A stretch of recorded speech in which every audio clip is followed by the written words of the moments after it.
सरकार गरीब नवाज अताए रसूल हैं, सुल्तानुल हिंद हैं, ख्वाजाए खाजगा हैं, शहनशाह हिंदुस्तान हैं, औलियाए ज़माना हैं, सरताजे विलायत हैं, सर चश्मे विलायत हैं और मारिफत और हकीकत के मंबा हैं आप। आपकी ज़ाते पाक मोहताज तारुफ नहीं, बल्कि मेरा तो ये मानना है कि लोग आपका जिक्र खैर कर करके अपना तारुफ और अपना इंट्रोडक्शन पेश करते हैं। आपका तस्करा करने वाले वो खुद इंट्रोड्यूस होते हैं। आप बर्रे सगीर पाको हिंद में वलियों के मुक्तदा हैं। आप हिंदुस्तान के राजा हैं। या गरीब नवाज सरकार, आप हिंदुस्तान के ख्वाजा हैं, राजा हैं, महाराजा हैं और हम सब आपकी प्रजा हैं। ये सारे भारतवासी आपकी रियाया हैं, गुलाम हैं आपके, और गुलाम ही नहीं आपकी जुल्फों के असीर हैं।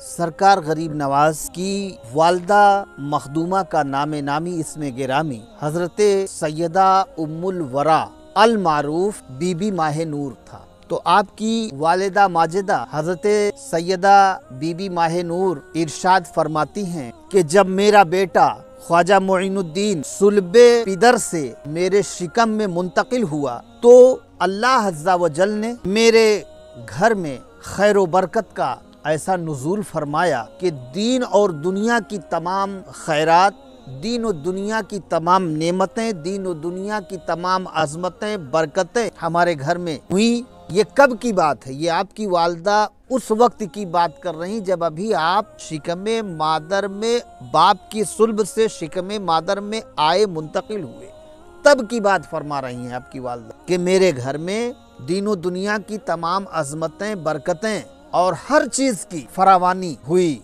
और बड़ी ही मसरत व शादमानी के साथ जिंदगी गुसर बसर होने लगी। और हालात तो उसके पहले भी अच्छे थे, लेकिन गरीब नवाज सरकार की वालदा ये बताना चाह रही हैं कि जब मेरा बेटा ख्वाजा मोइनुद्दीन मेरे शिकम में जलवागर हुआ तो उस वक्त से मेरे हालात और मेरे घर के हालात में जो नुमाया तब्दीलियां आई हैं वो आप अपनी जुबान हाल से बयान फरमा रही हैं। जब मैंने महसूस किया मेरा बेटा मेरे शिकम में जलवागर हुआ तो मेरे अंदर और मेरे घर के हालात जो तब्दीलियां आई हैं वो आप अपनी जुबान हाल से ये बयान फरमा रही हैं। और फिर आगे इरशाद फरमाती हैं कि जब मेरा बेटा यानी ख्वाजा मोइनुद्दीन जिस रात इस खाके दाने गीती पर जन्म लिया, जिस रात इनका वरूद मसूद हुआ इस जमीन पर, जिस रात ये जलवा अफरोज हुई, इस खाके दाने गीती पर तशरीफ लाए, इनकी विलादत बासआदत हुई,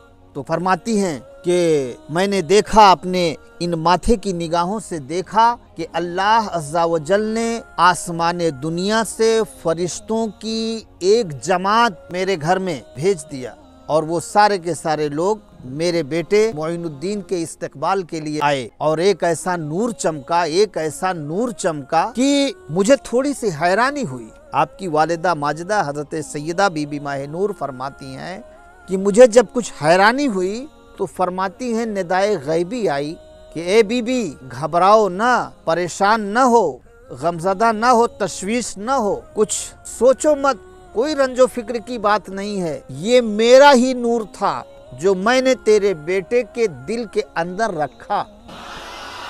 तो ये सरकार गरीब नवाज की शान देखिए। आपकी जो विलादत है, आपकी तौलीदो विलादत ही सबसे अलग और नुमाया हैसियत रखती है। आपकी विलादत की जो शान है वो सबसे अलग और थलग है। बहरहाल जब सरकार गरीब नवाज इस खाके दाने गीती पर तशरीफ लाए, आपकी उम्र शरीफ 4 या 5 साल की थी।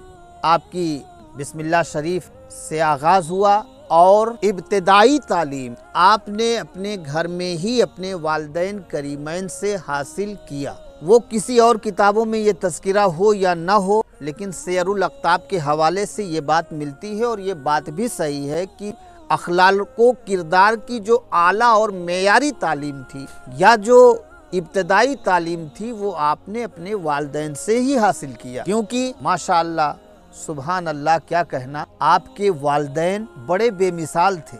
आपकी वालिदा मखदूमा हजरत सैयदा बीबी माह नूर अपने वक्त की वलिया थी, आबिदा, जाहिदा, आरिफा, वलिया, मुत्तकिया थी।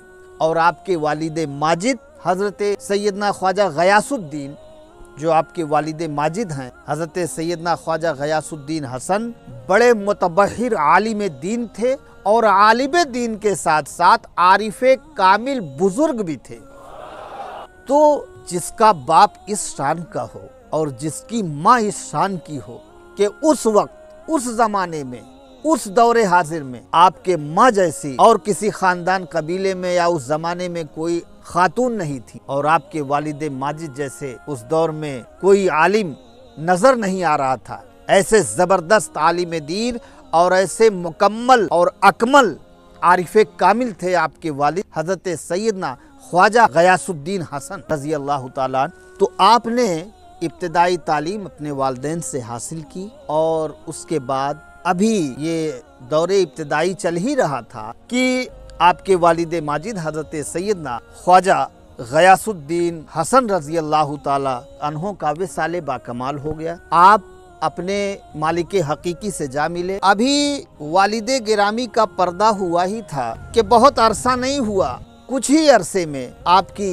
والدہ حضرت سیدہ بی بی ماہ نور کا بھی وصال ہو گیا، آپ کے والدہ کی بھی وفات ہو گئی۔ اب سرکار غریب نواز اس کم سنی کے عالم میں ہی یتیم ہو گئے۔ باپ کا سایہ پہلے سر سے اٹھ گیا، تو باپ کے وصال ہو جانے کے بعد، پردہ فرما جانے کے بعد، باپ کی سے جو ورثہ تھا، جو ترکہ تھا، جو میراث میں مال تھا، اس مال کو آپ کی والدہ مخدومہ نے بیٹوں میں تقسیم کر دیا۔ تو آپ کی والدہ فرماتی ہیں کہ جب ان کا وصال ہو گیا، یعنی میرے شوہر کا وصال ہوا، تو ان کی طرف سے جو ترکہ مجھے ملا، جو انہوں نے چھوڑا، وہ میں نے بیٹوں میں تقسیم کر دیا۔ تو باپ کی جانب سے ترکے میں جو چیز ملی غریب نواز سرکار کو، جانتے ہیں وہ کیا تھی؟ ایک انگور کا باغ تھا اور ایک پنچکی تھی۔ یہ سرکار غریب نواز کو باپ کے میراث سے، ترکے سے ملی، جو آپ کی والدہ نے آپ کو عطا کیا تھا۔ تو آپ کا جو ذریعہ معاش تھا وہ وہی باغبانی کرتے تھے، انگور کا باغ تھا اور ایک پنچکی تھی، یہی آپ کا ذریعہ معاش تھا، آپ اسی سے گزر بسر کرتے تھے۔ اب آپ کی والدہ کا بھی سایہ سر سے اٹھ گیا، تقریباً 7 سال کی عمر میں والدہ کا بھی سایہ سر سے اٹھ گیا۔ آپ کا دل دنیا سے بیزار ہو گیا، اور کسی کے عشق میں، کسی کی چاہت میں، کسی کی محبت میں آپ بے قرار اور مضطرب رہا کرتے تھے۔ اب وہ کس کی محبت تھی، وہ کس کی چاہت تھی، وہ کس کا عشق تھا کہ جس کے لیے آپ بے قرار رہا کرتے تھے؟ وہ عشق الہی تھا۔ اللہ کی محبت میں آپ بے چین رہا کرتے تھے۔ بہرحال وقت گزرتا گیا، آپ باغ میں رہتے تھے اور باغبانی کرتے تھے۔ تو اسی دور کی بات ہے کہ اس دور میں اور اس وقت میں حضرت شیخ ابراہیم قندوزی نام کے ایک بزرگ تھے، جنہیں وہاں کے لوگ مجذوب کہتے تھے، اور واقعی میں وہ مجذوب تھے بھی۔ وہ ٹہلتے ہوئے موج و مستی کے عالم میں سرکار غریب نواز کے باغ میں ایک دن جلوہ فراز ہوئے۔ حالانکہ اس کے پہلے کبھی ملاقات نہیں ہوئی تھی، غریب نواز نے بھی ان کو پہلی بار ہی دیکھا، لیکن آپ نے ایک نظر میں ہی پہچان لیا کہ یہ آنے والا کوئی عام انسان نہیں ہے، یہ آنے والا کوئی عام آدمی نہیں لگتا ہے، یہ آنے والا ایسا لگتا ہے کہ کوئی مرد حق ہے۔